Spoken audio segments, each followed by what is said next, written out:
Hello and welcome to Wait, It Gets Better, the improvisational storytelling podcast, where every week a few friends get together with our randomly designed and randomly contrived. They've boiled up from the chaotic mess, which is our brains, and turned into a story that you can listen to while relaxing in this new year. I am, of course, Levi. I'm Reed. And I'm Seth. And we are here to tell you a story. I had anti-hero. What did you guys have? I have hero. I have sad ending. Oh, perfect. I'm excited for this sad ending story. I think the hero should go first. Okay, so I have a question. Is there some, should I provide some setting things, or do you guys have setting issues in mind that would make your elements work good? I have very little, if no, world building at all. So since none of us have any super world building stuff, I'd say go for it. Okay. If you've got it, shoot. Okay. Well, Rodney, our hero Rodney, the key influence for him growing up was his grandfather. They were affluent. His father was a magistrate, worked in government, was working all the time, gone a lot. Mother also. These are upscale people. Right. And grandfather, he liked gardening. He liked thinking thoughts. He liked writing and reading. And he was always interested in what Rodney was up to. And Rodney liked hanging with him. And the thing about his grandfather is that he really wasn't that concerned about whether or not Rodney was happy or successful. He cared about whether or not he was good.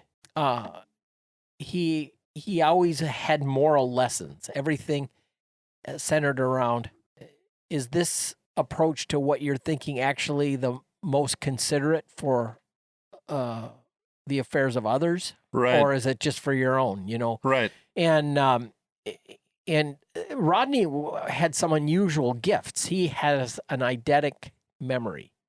And if he hears something, he can repeat it word for word and give the context in which it was said. He had like a way of remembering things and recalling things that was immediate and accurate.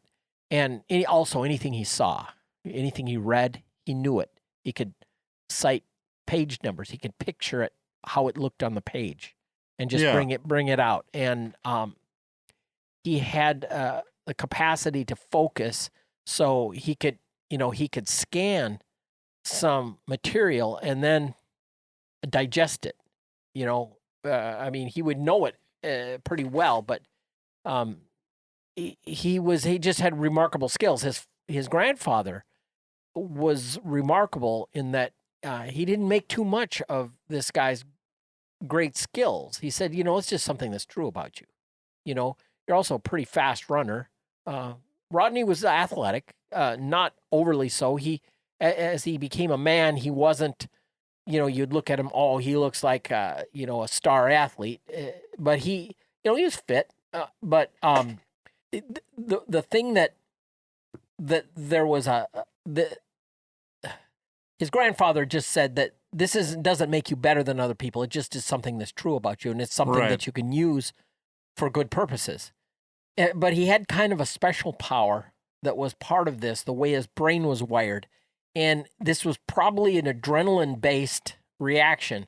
The time for him in crisis tended to slow down. He could process, categorize, and react with incredibly quickly. When he was like 9 years old, he was helping his grandfather with a thing, and a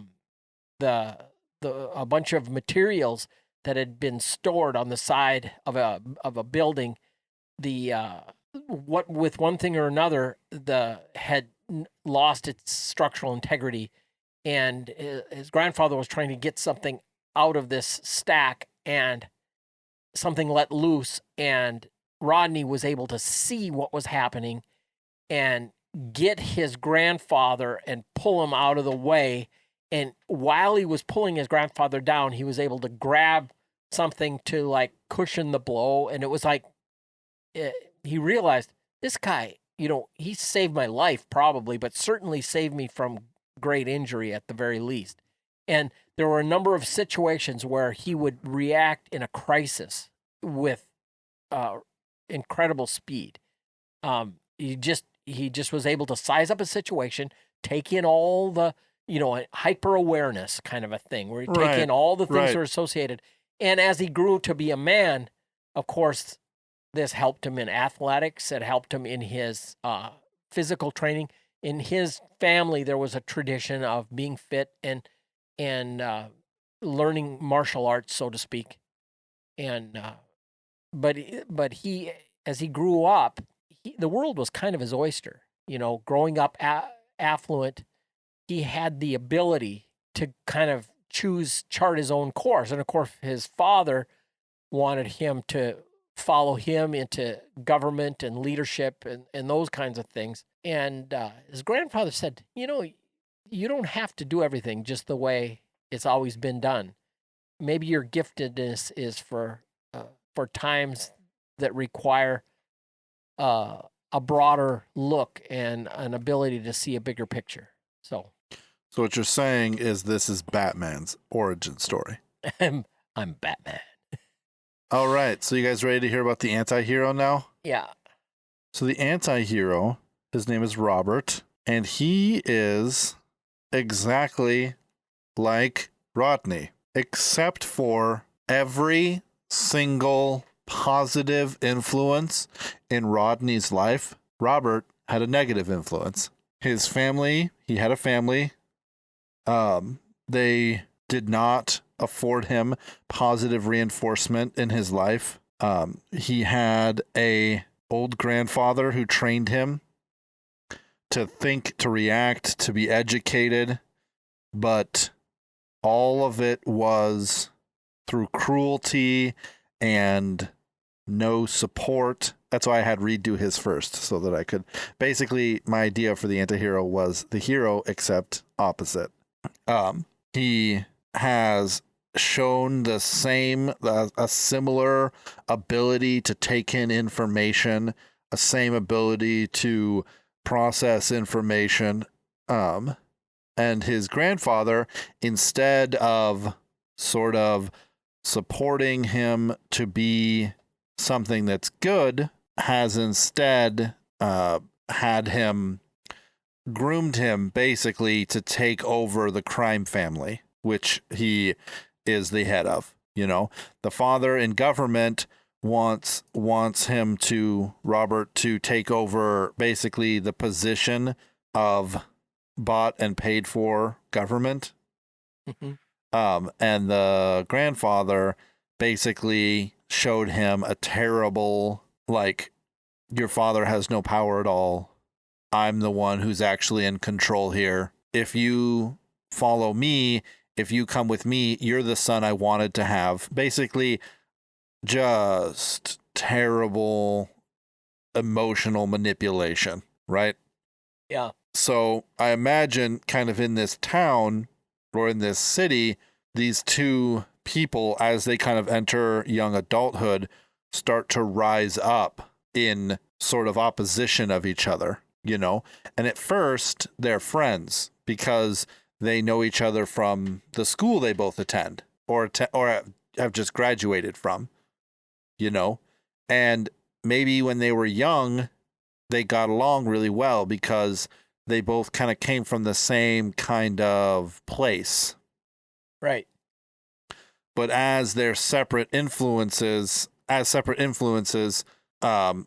weighed in on their lives, they kind of went off in two separate directions, and they still sort of were friends sometimes, but it wasn't ever, there was a moment where Robert, his grandfather picked him up from school and brought him to a business owner's house who was indebted to the family and made Robert, break his fingers. Yikes. Right? And Robert came back to school the next week or whatever, and he was different, right? He was just different. And they both got education on how people act and who people are and what they do when put under stress. But Robert's education about what people do when they put under stress is by coming to and seeing the person tied to the chair, and the grandfather introducing Robert to his asker, his chief asker, and saying, this is Oscar the asker. And Oscar asks people questions all the time. And a lot of people answer Oscar, whatever he asks them. Sometimes it takes 1 day. Sometimes it takes 2 days. One time it took a whole week, but Oscar always gets the questions answered that he asks. And so that changed how Robert looked at these things, and now they're both kind of out of school, and both of them are trying to sort of, I don't know what the answer is, affect change in the town. Who knows, maybe Rodney's dad and grandfather are working against the politicians that are corrupt, or maybe Rodney's father is one of the people who are corrupt, I have a picture of Rodney's father as being a guy who's working in the system, seeing the system as orderly and good, and, probably fancies himself, an honorable character, but has been incrementally, subverted and, Right. bought in to exactly the way things are done in such a way that, power perpetuates power. Right. And exactly. Yeah. So Seth, you have any ideas for how this story would go? I kind of like the idea that these two quote unquote children of these two prominent politicians sort of rise up, and the whole city kind of gets enraptured by this. It could be something like, it could be like a post-war situation where there aren't a lot of like middle-aged people. Yeah. So there's a lot more older people and a lot more younger people. And this crop is kind of the first of the graduating class of adults kind of entering in. And so what you see is this influx in government of all these young people who had the job before they even ask for the job, Right. And would that be Rodney and Robert's parents, or Rodney and Robert's generation? I would say Rodney and Robert's generation. Rodney and Robert's parents were among the select few people sort of left behind to keep the government running.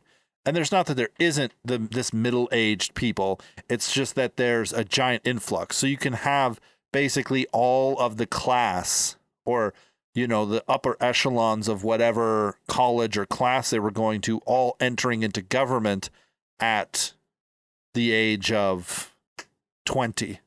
Yeah.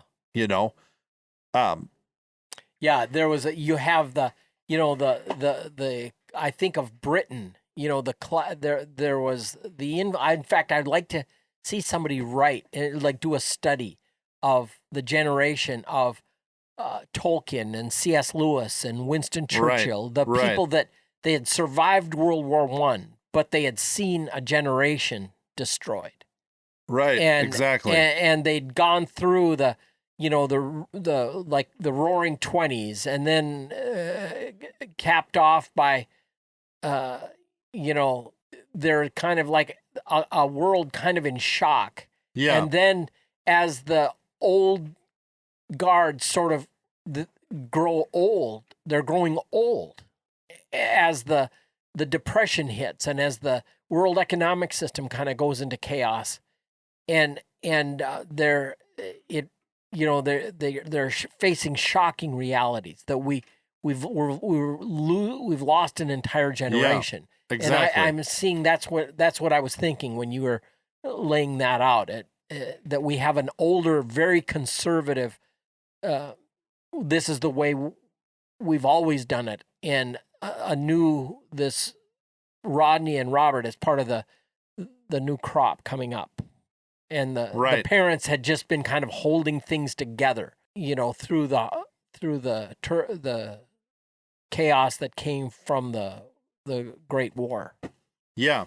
I'm thinking there has to be some sort of significance to Rodney's grandfather, right? I don't think Right. that he was just maybe he's like the last of like a last survivor of some terrible, like a Battle of the Bulge survivor. Yeah. Something so terrible that he gains respect for just having been there. Right. And something that his children could, the sort of thing that his children live on, the sort of respect that his son, the grandfather's son, was able to use in order to accomplish something and become distinguished, but did not actually have himself, which is what led him to believe that he was part of a good system, right? Yeah. He was elected, and it's kind of how that works. It's that baby boomers went forth into creation of commerce and industry with the same sense of we've won World War II, even though none of them actually participated in World War II. Right. And what that did was that let on a lot of we're hardworking Americans, where a lot of them weren't. They were just living off the high of their parents, and that's just kind of a factor of like how generational systems kind of work from one point to another. If you want to know more about that kind of thing, read The Fourth Turning. It's a great, weird book about generational science and generational philosophy. But anyways, so yeah. Yeah, I've heard the old saw, hard times make strong people make good times make soft people, people make hard times. Yeah, exactly. And, maybe that's kind of the sort of generational thing we're seeing here, where since Rodney was raised by his grandfather and not his father, that's one of the things that makes him different. And the same thing with Robert, since he was also raised by his grandfather and not his father, that's one of the things that makes him different. And both of them have some fairly good reasons for being what they are. Maybe Robert's grandfather is a cripple, so they wouldn't let him fight in the war. Maybe he has bad eyesight. Maybe he has what's it called, epilepsy, so they wouldn't let him fight, and so he had to make money for his family how he could, and how that ended up being was organized crime. Is it right? No. But what do desperate people do in desperate times? They act out of desperation. What were you saying, Seth? Oh, no, I was just going to use like a slight example. Like if you're going to use, let's say, a real world timeline, you'd have the grandparents, more or less the young kids that went through World War I. And so they're kind of a thin breed of that generation that survived that. Yeah. And then, let's say their kids were, let's say, somehow avoided the second round. Yeah. And so they didn't, let's say, share the same hardship, or right. they were, let's say, allowed to basically skip out on that. Right. And because of that, during the second bout, were, in the group of people that had stayed home and made something of themselves here. And so then you have Rodney and Robert then coming up underneath of that, whose grandpas are, have come back from that and each taken a separate path. Robert's grandpa probably came back and, let's say, the horrors of war, couldn't understand anything else but, crime and violence. Right. Whereas then Rodney's grandpa then, comforts himself by trying to find the good that's yet in the world. Right. Somewhere else I was going to go with this.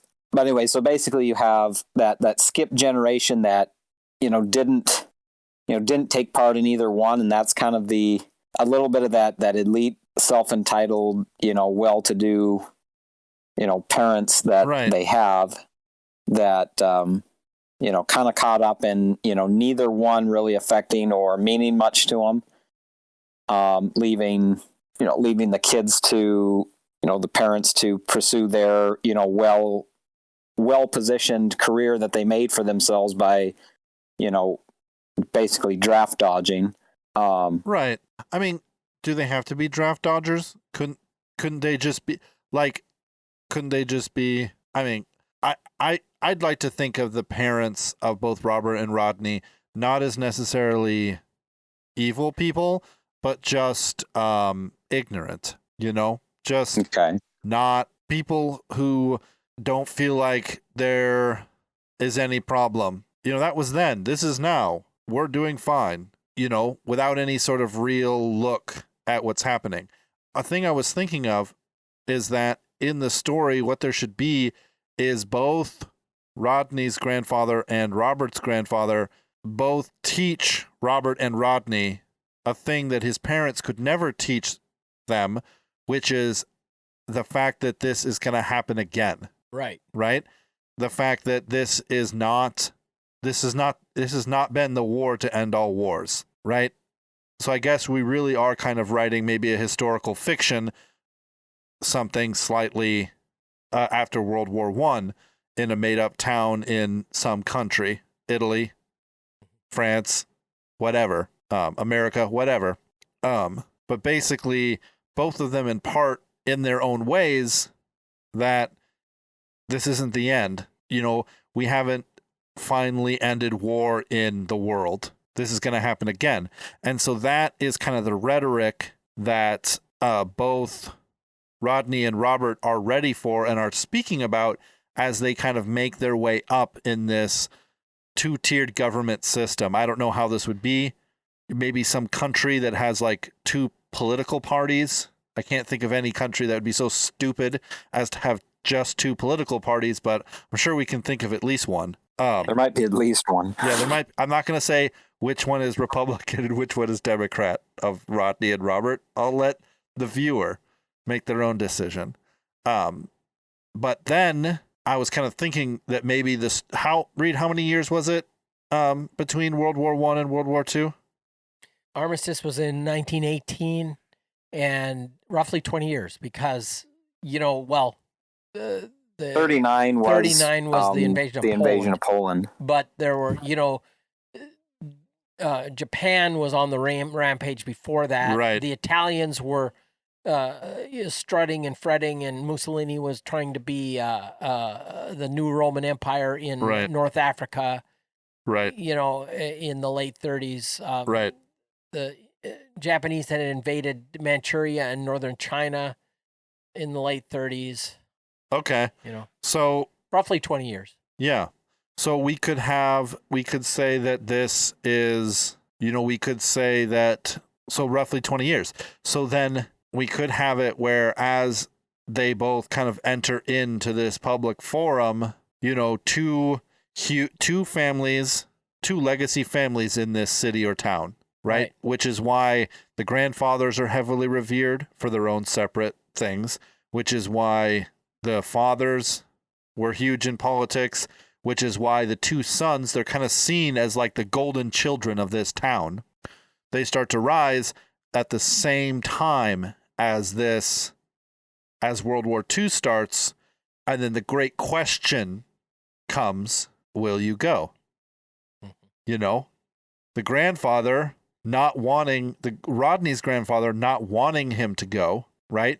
Because of his own trauma, his own horror, everything else, but also having to maybe come to terms with the fact, I don't know.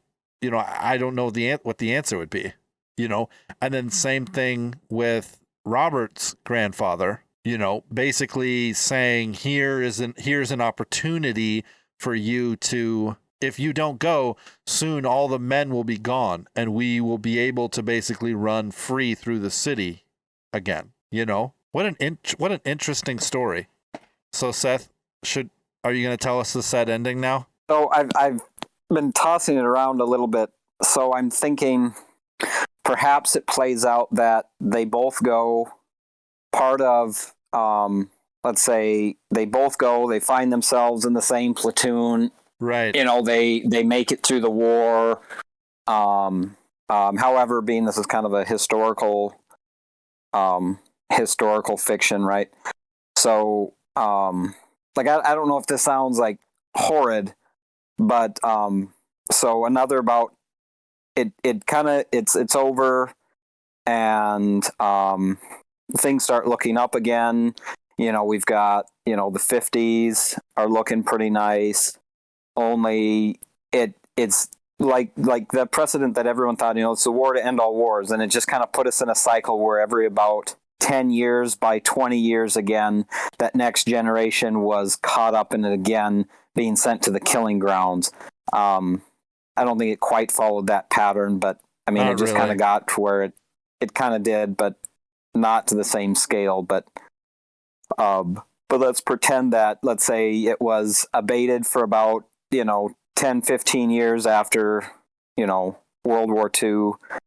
And it's, so now they're, they settled out their differences. For the most part, rough around the edges, but they've seen each other through the war. They've helped each other, brought out the different parts that as different as their upbringing was, showing the the sometimes need for the rough hard truth of something that gets the job done, and yet at the same time finding the peace or grace to get through it, or not fall prey to the cruelty of it coming out of that. And like, I don't know, the one thing that jumped in my head in all this was then so then their kids are at that age, then like looking at whether they're not going to enlist. And like the only thing that I could think of was like right before like the draft guy comes to take him away. Like I'm gonna say like what were the names? It's Robert and Rodney. Rodney has a son, and he's going to basically be going out for this. And like before the draft guy comes, Robert comes over and like kind of weird, but then like breaks the kid's legs, and so it's terrible, right? But it keeps him out of Vietnam.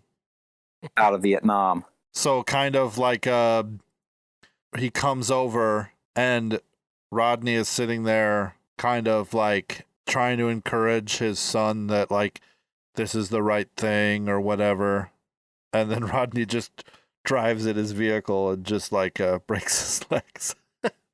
Sorry, that's not funny at all. Pretty much, it's not funny. I mean, you wanted a sad ending, and it kind of it's kind of like, well, I mean, it keeps the kid from going into the same cycle of Yeah, I don't know how else we would really do a sad ending besides that. What do you think, Reed? Is that pretty sad? And there you go. Well, it's pretty sad. I as you were talking, and I wasn't thinking particularly of having it, a close, a historical fiction like that so much but the way it was setting up is like, well, Rodney kind of gets into government, and he's kind of a superstar, and Robert is, kind of a rival in government, and there's factions and whatnot, and then the crisis comes, and of course they drop the big one, I mean, let's have a real sad ending. They drop the big one? I don't get it. Yeah, nuclear exchange, Oh, gotcha. That would be an ending. Yeah, I guess, and technically it would be sad. Yeah. I kind of like Seth's ending. I don't know how we would ever end a story like that, though. I'm thinking that I might be now convinced not to have sad ending. Yeah, because I'm trying to figure out how to have that ending and have someone put a book down and be like, "Oh, what a great read!" Yeah, right. Yeah. Oh, seriously, this story sucks. Yeah. Yeah. I'm trying Well, to the think first half, like they were rising in like politics, then they get, they they're almost all draft noble dodged, and and then they, honorable. Yeah. got mad at each other, and but then they found themselves in the same platoon, and saved each other on the battlefield, and only to come home and sort out their differences, and then their kids grow up, and then the one is going to be drafted for Vietnam, and World War III, except on the Asia front, and with Korea and Vietnam, and his best friend comes over and just breaks the kid's legs. Goes to jail for it too, but um I'm just thinking, anti-hero, so he kind of does the good thing, except not in the way that everybody thinks. yeah. I mean, just taking, let's say, Vietnam. I mean, what would you like? Would have you liked your uncle to maybe come over and just break your legs, or No. go to Vietnam? Well, What a great question. I mean, I was the last year of the before the draft lottery. I was eligible for the draft a year before they, instituted the lottery. And so I was the last year of what was known as the 2S deferment, because I had the means to go to college full time. I could defer the draft. And then I got a high number, so I let I didn't re-up my 2S deferment, and I just rode through the draft and didn't get called up. But yeah, it was a very troublesome time, because when I was 15, 1967, my uncle, who was too young for World War II, but had flown, he was a career Air Force, he'd flown combat missions in Korea, and was serving in the Air Force, flying combat missions over North Vietnam, and I was really impacted by a book called "Deliver Us from Evil," written by a guy named Tom Dooley, who was a Navy doctor who was dropped off by a destroyer after Dien Bien Phu in the 50s, after the Ho Chi Minh and the communists defeated the French, and Haiphong was being overrun by refugees, and he was overwhelmed by the cruelty of the communists, and his destroyer dropped him off there with a couple of helpers and all the medical materials they had on board, and they headed back to the Philippines to load up more stuff, because this was a humanitarian crisis. And I was really affected by, when I was a 15-year-old, reading that book. And another great thing that happened that affected me a lot was the 6-Day War, in the Arab-Israeli conflict of 1967, where so I was aware of. I had always imagined myself as being career military, and I had this notion as a coming of age person that Vietnam was just a continuation of fighting the same evil, in Korea, for World War II, Korea, the communists had just taken the place of the Nazis in Imperial Japan, and by the time I was eligible for the draft, it was clear that the U.S., the Nixon, and they were no longer interested in actually prosecuting and coming to a conclusion in the war. They were just trying to get out of it and save face. And it was a very confusing time. I was 18 in 1970. And by that time, it was clear that they weren't going to try to win Vietnam. They were just trying to get out of it. And I didn't see the point. It was a very interesting time. And I can identify with some of the elements of this story, actually. Interesting. Yeah. That's interesting. Okay, Seth, I have a different sad ending for you. Okay. You let me know if this sounds okay. The whole breaking the leg thing, I kind of like, because it's the sort of violent work that an anti-hero would do in order to create a result that would be technically a net positive. How about something like this though instead? So World War II starts up. They both go, right? And they're kind of like rising stars in the ranks. But then Rodney is killed, right? the voice of reason, the voice of sanity, the voice of honesty, the voice of uprightness, right? And Robert comes home after the war, and he is destroyed, like Rodney's grandfather was. Right. Right? All of the things that his grandfather told him about using people, manipulating people, right, hurting people, all those things helped Robert become a war hero, you know? They helped him interrogate Nazis to find hidden caches of weapons. They helped him rescue people.